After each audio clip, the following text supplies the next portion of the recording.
আসসালামু আলাইকুম। আন্তর্জাতিক সংবাদ 24-এ আপনাকে স্বাগতম। শুরুতে সংবাদ শিরোনাম, পরে বিস্তারিত। দখলদার ইসরায়েলি বাহিনী এবং ইরান, হিজবুল্লাহ, হামাস, হুতি যুদ্ধ চলছে। আমাদের হাতে এসেছে ভয়ঙ্কর সব আপডেট। আন্তর্জাতিক সংবাদ প্রথমেই জানিয়ে দেব সংবাদ শিরোনাম। নেদারল্যান্ডসে গেলেই গ্রেপ্তার করা হবে নেতানিয়াহুকে। এরপর জানিয়ে দেব পোল্যান্ডে মার্কিন ঘাঁটি ধ্বংস করতে হামলা চালাতে পারে রাশিয়া।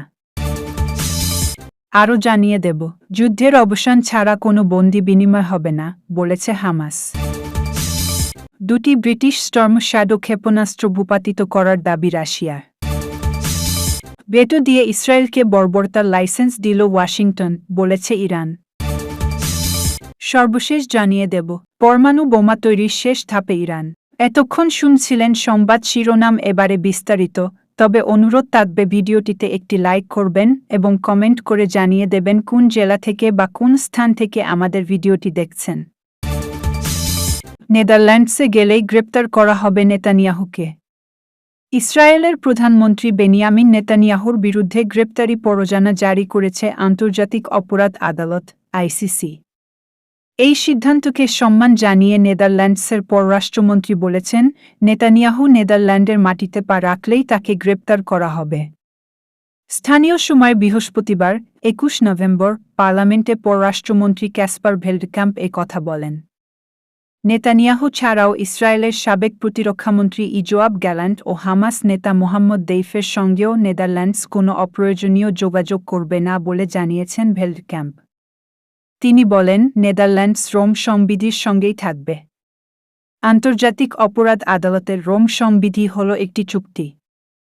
এটি 1998 সালের 17 জুলাই ইতালির রোমে একটি কূটনৈতিক সম্মেলনে গৃহীত হয়। এটি 2002 সালের 1 জুলাই কার্যকর হয়। 24 সালের ফেব্রুয়ারি পর্যন্ত 124টি দেশ এই চুক্তির অংশ। কারও বিরুদ্ধে আন্তর্জাতিক অপরাধ আদালতের গ্রেপ্তারি পরোয়ানা থাকলে এসব দেশ তাদের গ্রেপ্তার করতে পারবে। পোল্যান্ডে মার্কিন ঘাঁটি ধ্বংস করতে হামলা চালাতে পারে রাশিয়া। পোল্যান্ডে স্থাপিত মার্কিন ব্যালিস্টিক ক্ষেপণাস্ত্র প্রতিরক্ষা ঘাঁটি পারমাণবিক হুমকি বাড়াবে বলে দাবি করেছে রাশিয়া। সেই সঙ্গে হামলা চালিয়ে সেটি ধ্বংস করা এখন তাদের অগ্রাধিকার বলে নিশ্চিত করেছে মস্কো। বৃহস্পতিবার 21 নভেম্বর এক প্রতিবেদনে এসব তথ্য জানিয়েছে সংবাদ মাধ্যম এনডিটিভি। প্রতিবেদনে বলা হয়, বাল্টিক সাগরের কাছে রেডজিকো শহরের এই নতুন ঘাঁটিটি রাশিয়ার বিরুদ্ধে বৃহত্তর ন্যাটো প্রতিরোধের অংশ হিসেবে গত সপ্তাহে খোলা হয়েছিল। রাশিয়ার পররাষ্ট্র মন্ত্রণালয়ের মুখপাত্র মারিয়া জাখারোভাকে উদ্ধৃত করে রয়টার্স জানিয়েছে, উত্তর আটলান্টিক অ্যালায়েন্সে মার্কিন যুক্তরাষ্ট্র এবং তাদের মিত্রদের অস্থিতিশীল পদক্ষেপের ধারাবাহিকতায় এটি আরেকটি উস্কানিমূলক উদ্যোগ। যুদ্ধের অবসান ছাড়া কোনো বন্দি বিনিময় হবে না, বলেছে হামাস। হামাসের ভারপ্রাপ্ত প্রধান খলিল আল-হায়া বলেছেন, গাজায় যুদ্ধ শেষ না হওয়া পর্যন্ত ইসরায়েলের সঙ্গে জিম্মিবন্দীদের বিনিময় চুক্তি হবে না। বুধবার 20 নভেম্বর হামাস পরিচালিত আল-আকসা টেলিভিশনে দেয়া এক সাক্ষাৎকারে তিনি একথা বলেন। এ খবর জানিয়েছে বার্তা সংস্থা রয়টার্স। আল-হায়া বলেছেন, যুদ্ধ বন্ধ না হলে জিম্মি মুক্তি নিয়ে কোনো আলোচনা হতে পারে না। যদি ইসরায়েলি আগ্রাসন শেষ না হয়, তবে বন্দীদের ফিরিয়ে দেওয়ার কোনো কারণ নেই হামাসের। কারণ যুদ্ধ চলাকালীন কেউ তার শক্তিশালী অস্ত্র ত্যাগ করে না। হায়া কাতার ও মিশরের মধ্যস্থতাকারীদের সঙ্গে হামাসের আলোচনার প্রধান ছিলেন। তিনি ইসরায়েলের প্রধানমন্ত্রী বেনিয়ামিন নেতানিয়াহুকে গাজায় গণহত্যার জন্য অভিযুক্ত করেছেন এবং এই চুক্তি ব্যর্থ হওয়ার জন্য তাকে দায়ী করেন। তিনি আরও বলেন, কিছু দেশ ও মধ্যস্থতাকারীদের সঙ্গে যোগাযোগ চলছে চুক্তি পুনরুজ্জীবিত করার জন্য। আমরা সেই প্রচেষ্টা চালিয়ে যেতে প্রস্তুত। তবে সবচেয়ে গুরুত্বপূর্ণ বিষয় হল যে, দখলদার পক্ষের পক্ষ থেকে আগ্রাসন বন্ধ করার প্রকৃত ইচ্ছা থাকা দরকার। এর আগে মঙ্গলবার 19 নভেম্বর গাজা সফরকালে ইসরায়েলের প্রধানমন্ত্রী বেনিয়ামিন নেতানিয়াহু বলেছেন, যুদ্ধের পর আর হামাস গাজার শাসন করতে পারবে না। ইসরায়েল হামাসের সামরিক ক্ষমতা ধ্বংস করে দিয়েছে। নেতানিয়াহু আরও বলেন, ইসরায়েল এখনও গাজার দখলে থাকা 101 বন্দীকে খুঁজে বের করার চেষ্টা চালিয়ে যাচ্ছে এবং প্রতিটি বন্দী ফেরত দেওয়ার জন্য $5 লাখ পুরস্কার ঘোষণা করেছে। দুটি ব্রিটিশ স্টর্ম শ্যাডো ক্ষেপণাস্ত্র ভূপাতিত করার দাবি রাশিয়ার। রাশিয়ার আকাশ প্রতিরক্ষা বাহিনী দুটি ব্রিটিশ স্টর্ম শ্যাডো ক্রুজ ক্ষেপণাস্ত্র ভূপাতিত করেছে বলে দাবি করেছে প্রতিরক্ষা মন্ত্রণালয়। বৃহস্পতিবার ২১ নভেম্বর গত ২৪ ঘণ্টার পরিস্থিতি নিয়ে প্রতিদিনের প্রকাশিত এক প্রতিবেদনে এ তথ্য জানানো হয়। খবর রয়টার্সের। মন্ত্রণালয় এক বিবৃতিতে জানিয়েছে, বিমান প্রতিরক্ষা বাহিনী ব্রিটেনের তৈরি দুটি স্টর্ম শ্যাডো ক্রুজ ক্ষেপণাস্ত্র, মার্কিন যুক্তরাষ্ট্রের তৈরি ৬টি HIMARS রকেট এবং ৬-৭টি মনুষ্যবিহীন আকাশযান ভূপাতিত করেছে।